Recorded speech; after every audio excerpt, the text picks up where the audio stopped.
Hi, I'm Marcus with the IndieMusicLab.com. So if you've ever wanted a roadmap, a step-by-step plan to make a shoegaze, dream pop kind of song, then my friend, you've come to the right place, because today you're going to learn the 5 steps to producing a shoegaze song as heard from the likes of Beach House, Alvvays, and Cigarettes After Sex. In short, I'm going to teach you how to sound like this. Got the music in you, baby, tell me why.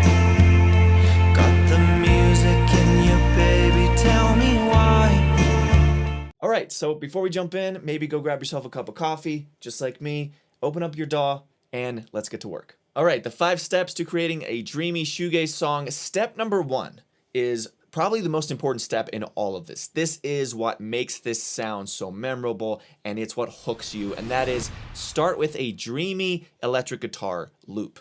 Now, I'm being very intentional about my language there. I said electric guitar loop because you really can use a loop. Like if you find a loop in Splice or Noise or wherever you get your sounds, that can actually be a great place to start, especially if you're not a proficient electric guitar player.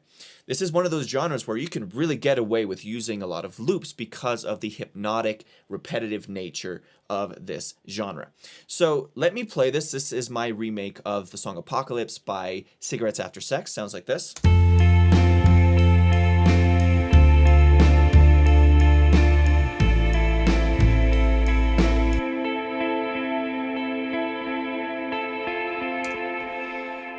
Do you notice how much real estate that electric guitar takes up?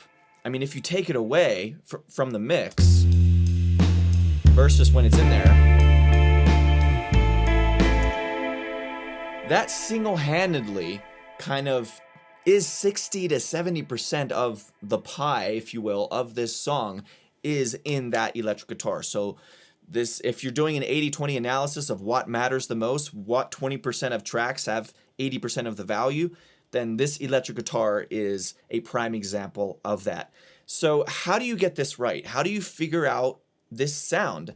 Because when you're trying to recreate sounds like this that are super reverbic and dreamy, what you may have tried in the past is to just slap a reverb on there, and that kind of does the trick, but yet it doesn't really have the appeal as when you hear those electric guitar tracks from your favorite shoegaze or dream pop artists and bands. So how can we go about to kind of accomplish this sound? Well, I'm going to walk you through very quickly a step-by-step process for how you can develop a chain inside your DAW and use a few plugins to come up with a sound similar to this. So here is what this sounds like before DI. So I just recorded it in DI through my interface, and dry, it sounds like this. The most boring sound from my Telecaster. And then the first thing I put it through is a virtual amp plugin. Now, this is a stock plugin. This comes free with Studio One. It's called Empire, and I browsed through a few presets, and then I think I did adjust the cabinet or the amp, perhaps. I just made some adjustments with the settings after I found a preset that was close, and then that sounds like this. Still very basic sounding, still very clean. The next plugin in this chain is Tricomp. This is a compressor, like a multi-band compressor. It's basically Studio One's version of an OTT. So if you've ever used OTT, you could use that in this spot as well. It just adds a little bit more bite before we send it into the next effects, which this next effect here, this is a delay. Listen to what this does. This is where you get the majority of that sound. So this is going to be probably the most important plugin to get right. Here's what the delay sounds like.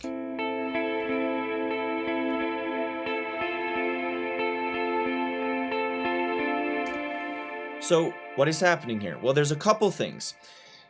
Notice the mix is pretty high, so I have this as a direct insert on this electric guitar plugin. Mix is at 43%. So I started with, again, as I almost always do, I started with a preset, and then I made adjustments from there. Notice how we have the left side has an 1/8 note delay, the right side has an 1/8 note dotted delay. Gives it a nice stereo spread, and I think that is also how it started with this preset.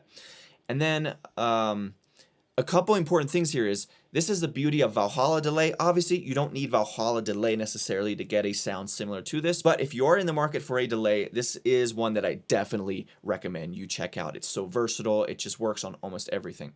So a couple important points about this is these two areas over here in this plugin, diffusion and the mod section. So I wanted to modulate that delay so it swims around a bit. It's basically, this is like adding like a chorus or flanger. It's those types of effects that is kind of built into this modulation window right here.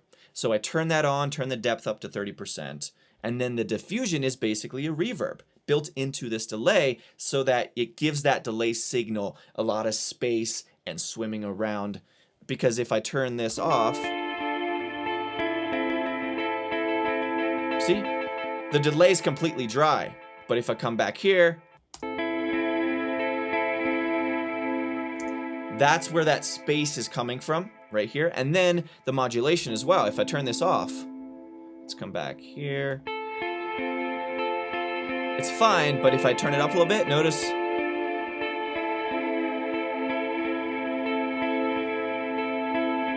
it gives it that pitchy quality and that chorusy quality, and it's just beautiful. And then I adjusted a little bit of the lows and the highs here for inside of this plugin. And then to just kind of refine everything and glue everything together, I threw a bit of reverb on here with the mix at around 25%, just a 2 to 3 second hall reverb to give it some extra space. And then I threw OTT on here to kind of glue the entire track together and also brighten it up a bit. And then finally, to help it fit in the mix a bit, I put some EQ on here using the fat channel here. Just turned up the mid-range a little bit and did a small cut around 3K. But obviously with EQ, it'll just completely depend on your tracks, your mix, so don't take too much from what I did there. But that's it. And then I did send it to a plate reverb that I have set up over here. It's just an extra reverb that I sent a bunch of these tracks to kind of give it that high shimmer added onto the other reverbs that are in this mix. So that is it, my friend. That is how you start this process when you're going for this shoegaze type of sound. Just start with a very basic electric guitar riff or arpeggiated type of sound, as we have in this case with the triad, and just come up with something good and then put these effects on here, especially that delay that has the modulation on it, as well as the diffusion to really spread it out and give it that reverbic sound. All right, step number 2 to a dreamy shoegaze song is you want to add a boring acoustic drum loop. Now, again, I'm being very exact with my phrasing there. You want it to be boring. You don't need it to be fancy. And then it needs to have almost a loop-like quality. Because again, we're talking about shoegaze dream pop. You want it to feel hypnotic, repetitive, all that good stuff. So let me show you what I did. The first, when it came to recording these in, it's the most basic pattern. Just listen to this.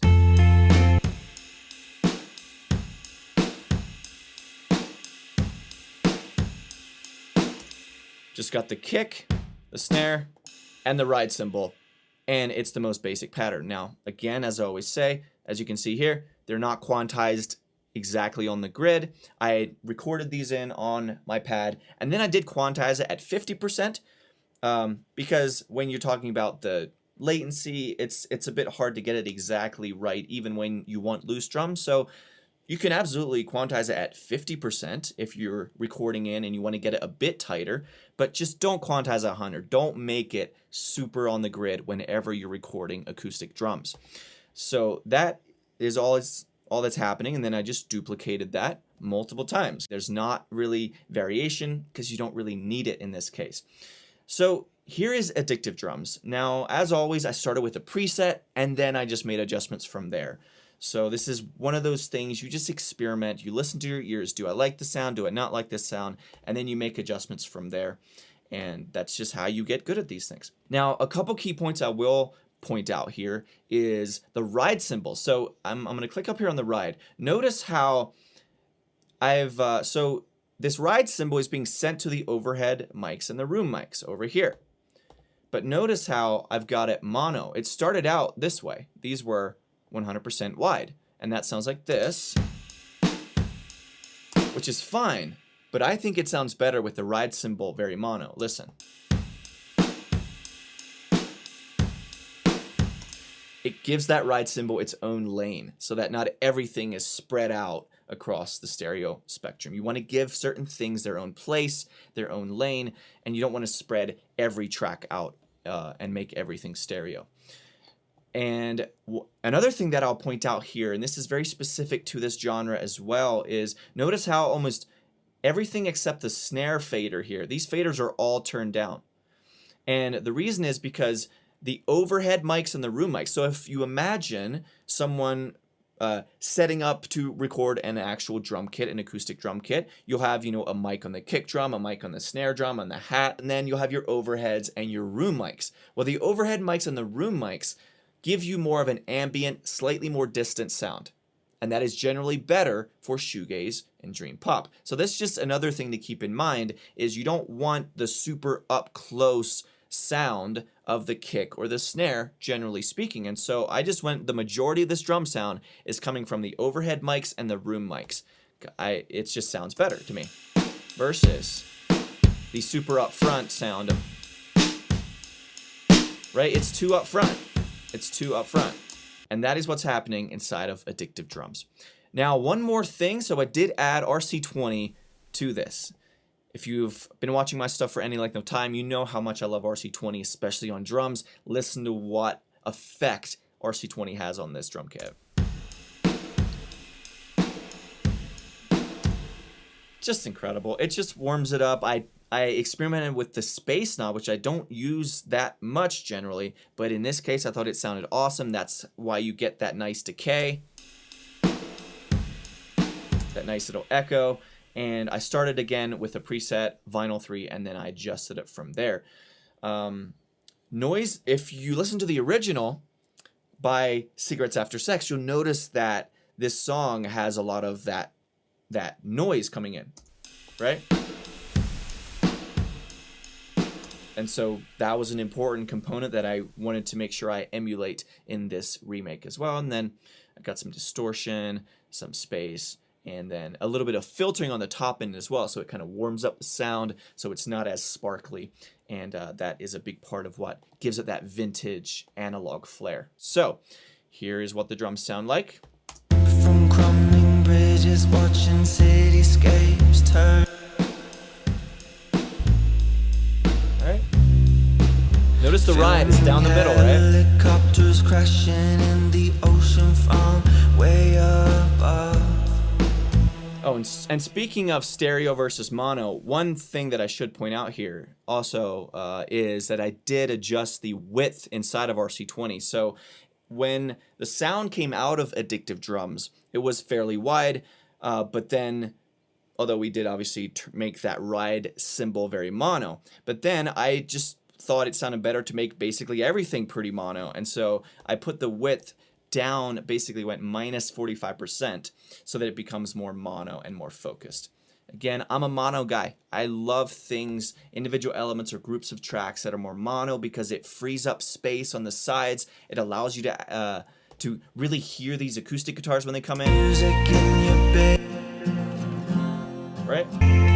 Got the music in. Because since the drums aren't all over the sides of the stereo field, it gives more room for other details and other instruments and variations to make the overall sound and song more colorful and interesting at the end of the day. So that is step number 2.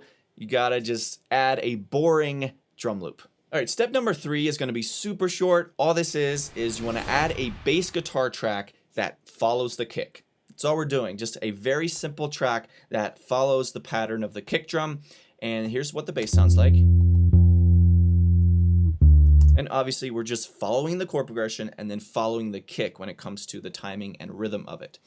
So the inserts here, I started with GTR amp from Waves, just a really nice solid virtual amp for bass especially. And then I put it through some saturation, added some fatness with sausage fattener, some more saturation with saturation knob, and then an EQ. This is, by the way, this is often what my bass guitar EQs look like, so you might want to keep this in mind. Often it can get a bit muffled and muddy and almost too round sounding if you allow too many of these frequencies between 200 and 500 hertz to stay. And so often I'll make this kind of cut around 2 to 500 and then boost it a little bit between 50 and 100 hertz. That can often give you a cleaner and more focused and less intrusive sound to the other aspects of your mix. And that's it. Super simple guitar amp, some saturation, and some EQ to help mold it and really fit and slide in to its proper place inside of the mix.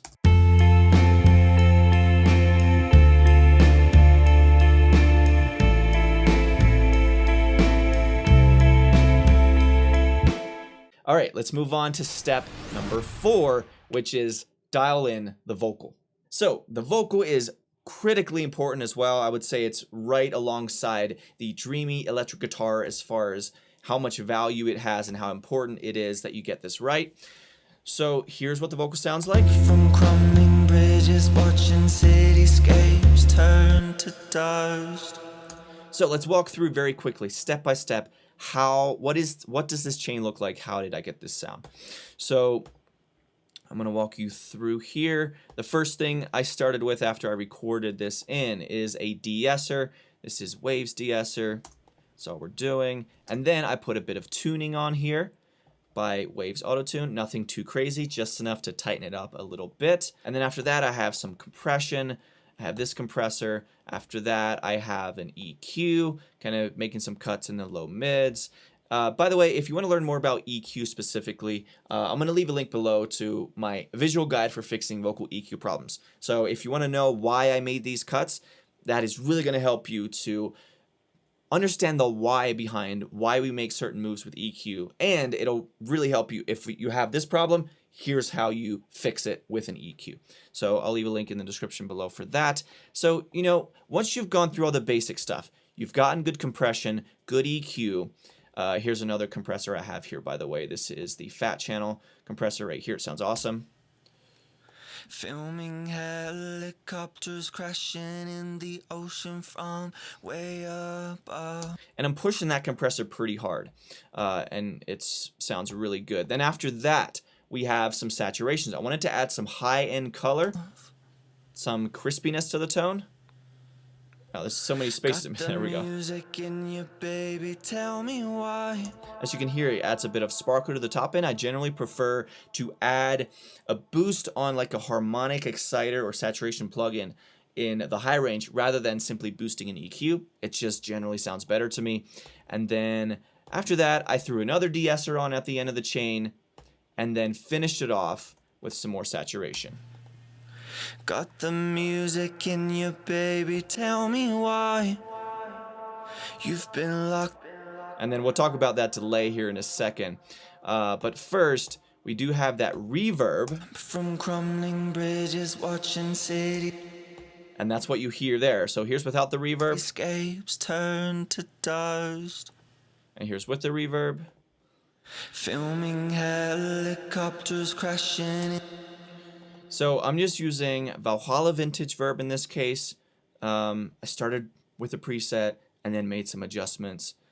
4-second concert hall reverb. And a key thing that I'm doing here, actually, let's come back to Valhalla, because notice how one of the things that is a bit unusual or different from what you probably normally do with the reverb is notice how long the pre-delay is. 90 milliseconds. So what a pre-delay does is it delays from when the dry signal comes through versus when that reverb signal comes through. So the longer the pre-delay, the more of a distance and a gap there is between the dry signal and the wet signal. So listen to this reverb. In the ocean from way above. Right. Then it's basically like a delay at that point where you hear the vocal and then you hear this like delayed reverb. And if there's no pre-delay, if the pre-delay is down at 0, then you hear the reverb immediately. Like it kind of covers the dry vocal right from the jump. From crumbling bridges, watching cityscapes turn to dust. It just gives you the feeling like you're in a larger room, like the echoes are happening after you're hearing the vocal, and it just sounds really good. So that is one thing I would definitely say for this genre, for the vocal reverb, that main vocal reverb. Play around with the pre-delay and see if you can use that to your advantage to kind of get the sound that you want. And then on this return track, so this is in Studio One, they're called FX channels, also known as just every DAW has a return track, and that's how I chose to use this reverb instead of putting it directly on this vocal as an insert.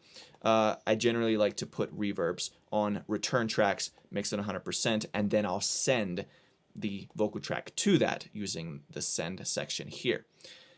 So notice how after this reverb on this return track, I have a compressor. This is a sidechain compressor. And what this is doing is ducking the reverb signal whenever the vocal is singing, because I have this reverb signal linked to the dry vocal. So I click sidechain on this compressor. I came over here and said I want to sidechain this to the vocal track. So what this means is whenever the vocal is singing, it ducks it down. It ducks down the reverb. And then as soon as the vocal stops singing, the reverb comes back to full volume. Look, notice right here, watch this meter as I play this. From crumbling bridges, watching cityscapes turn to dust. Now it's not crazy, it's only about 2 to 3 dB. Helicopters crashing in the ocean from way above. I actually think I want a little bit more. Got the music in you, baby, tell me why. Yeah, so that's a nice little trick that you can experiment with as well, because this will help the reverb to get out of the way of the lead vocal. It still affects it. You still get that nice ambient sound, but it is not.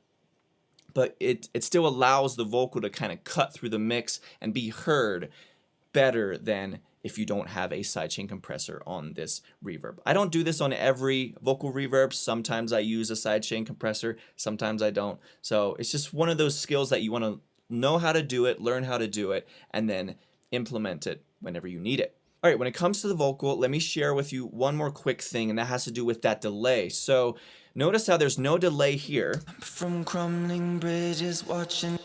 It's just the reverb on that vocal. But then over here, Music in you, baby, tell me why. Why? And it's super washed out, super reverbic. So we have Valhalla delay over here. This is the delay track. Got the music in you, baby, tell me why. It's a very simple quarter note delay with the longer than average feedback here. But this is another beautiful feature of Valhalla delay, is the ducking feature. Because this does exactly what we just talked about with the sidechain compressor, except it's built into this delay plugin. So we used, a sidechain on the reverb so that it ducks the reverb. Well, here, I don't even have to add a sidechain compressor to this return track chain because it is a built-in feature of this plugin. Although, if you're using Valhalla delay, just know that not all of these presets here, or not all of these modes, allow for you to use a ducking. It's either the ducking or the stereo width knob here. And so if you're trying to use the ducking, you just have to use one that allows for the feature to be used. But that's what I'm doing here, and that's why you're not hearing it. You're not hearing the delay when the vocal is singing. You only hear it in between the phrases, and that keeps the delay from infiltrating and muddying up that dry vocal. So let's listen to that again. Music in you, baby, tell me why. Right? Got the music in you, baby, tell me why. Listen to what that sounds like in the mix. Music in you, baby, tell me why. Got the music in you, baby, tell me why. Just a super cool delay sound. Now, one more thing that I did do as well is I put a reverb on this delay channel. That way that delay signal gets even more washed out. Music in you, baby, tell me why. Right? Super washy, and I have the mix all the way up at almost 70%. And again, it's just a hall reverb. And one more thing that I'll mention about this delay sound that you'll notice is it's also super filtered out. So most delays and reverbs have the EQ high cut, low cut options here, but even if they don't, you can always add an EQ to the chain. This is again the beauty of putting reverbs and delays on return tracks is you can add other effects and plugins to the chain, and then you can just, you know, filter out the top end like that. And I did that within the delay plugin here, EQ'd out the highs all the way down to like 2K, EQ'd out the lows as well, and then I did the same thing after I sent it through this reverb. And then finally, we do have that third reverb, that again, the high plate that we've used on almost all the tracks, and it sounds like... Right, it's just a plate reverb. It's a very basic sound, and it's very focused on the high frequencies. And I also did put some OTT after the reverb to kind of give it that extra sense of crispiness, which I love to do. Whenever I want a reverb or delay to cut through the mix to be brighter and crispier, then I like to put an OTT with the depth at around 20 to 30% after that reverb or delay, and it gives it just that extra sparkle and life. So that is how you dial in a vocal for a dreamy shoegaze sound. It sounds pretty good.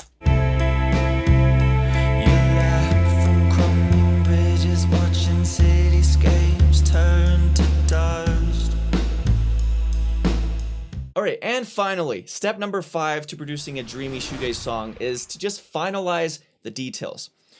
Now, as you can see here in this session, there are so few tracks. There's not much happening, and that's, again, I think I mentioned this earlier, is one track, because of how much reverb and delay we're using, an individual track like the electric guitar takes up so much real estate that you really don't need a lot of tracks.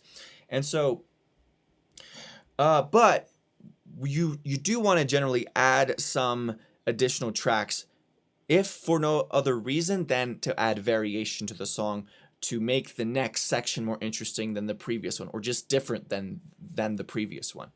So, and that's what's happening here. So notice how when we come in this intro section here, we've got the drums, we've got the bass, and that electric guitar sound, right? And that's all that's happening. And then when the verse comes in, the electric guitar drops out, so then it's only drums, bass, and the vocal, as well as this pad. So we'll talk about that first. There's a little pad that comes in here. Just a super basic pad. And this is an Omnisphere preset.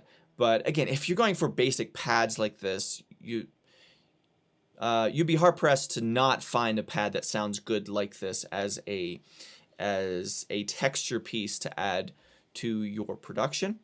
You probably have a piece of software that comes stock with your DAW that kind of has a sound like this. So this is, if you want the exact preset in Omnisphere, it's the CS80 strings preset, and then I filtered out the cutoff so it gives it a nice warm blanketed sound, and then I just played very basic, you know, it starts out with just a 1-note pattern, and then I turn it into 2 or 3 note chords towards the end here.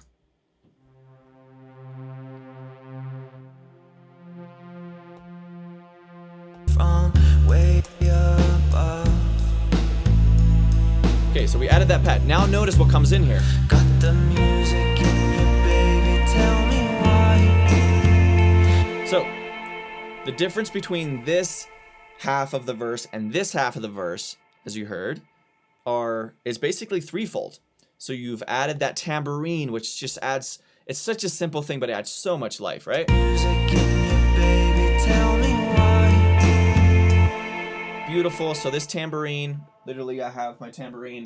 I just recorded this bad boy, and then I ran it through a crap ton of reverb. So I first EQ'd it out. I was getting a little bit too much of the super sparkly high end, most likely because I recorded it with my condenser microphone here.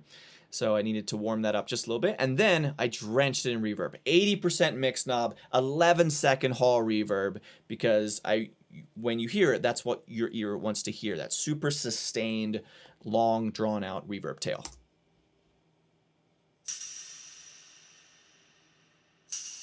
Beautiful. You've been locked in here forever, and you just can't say goodbye. So that's the tambourine. Now, when this section comes in, also notice how the electric guitar comes back. So you dropped it out. This is just a really nice arrangement move here. Is the first half of the verse, you don't have that guitar. Way up It's just bass and drums and that pad. But then got the music in you, baby, tell me why. like, that's so beautiful. That is like a chills, goosebumps type of moment when you can just take these beautiful tracks and you want to hear them here, but you think creatively, you think in the context of a story, and you're like, well, if I just show all the characters and all the great parts of the movie or the story all in one place, it's not going to have the impact as when you just start it with just enough, or you drop out a character and then you bring it back in, and it just makes it so much more impactful when you do that. Bridges, watching cityscape. And one more thing. So again, there were three things that come in here that really add the lift to the back half of this verse here. And that is, again, the tambourine, that electric guitar comes back in, and then two new tracks. So this is just two takes of an acoustic guitar, one panned left, one panned right. Sound like this.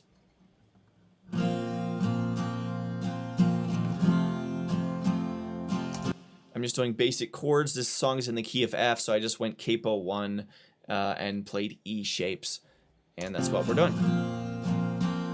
Tell me why you've been locked in here forever. And then as you can see, one panned all the way left, the other panned all the way right for the two takes. And then I threw some EQ on here. I wanted to cut away some of the 2K range as well as the low mids, oh no, yeah, that's 2K.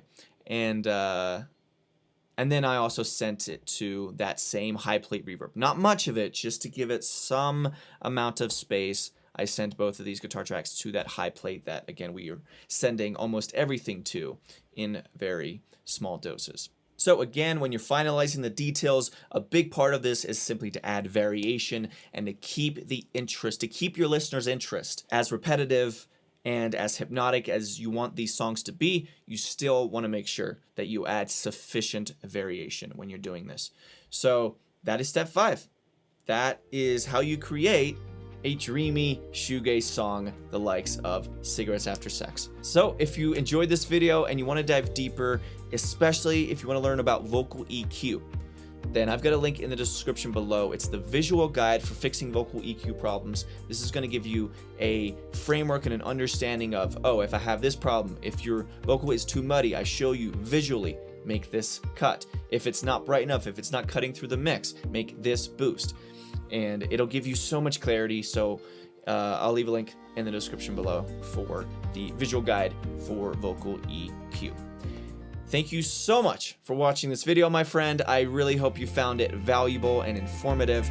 If you did find it helpful, then be sure to leave a comment below and let me know which artist or genre or style you would like me to cover in a video format like this in the future. So thank you so much for watching. I'll see you next time.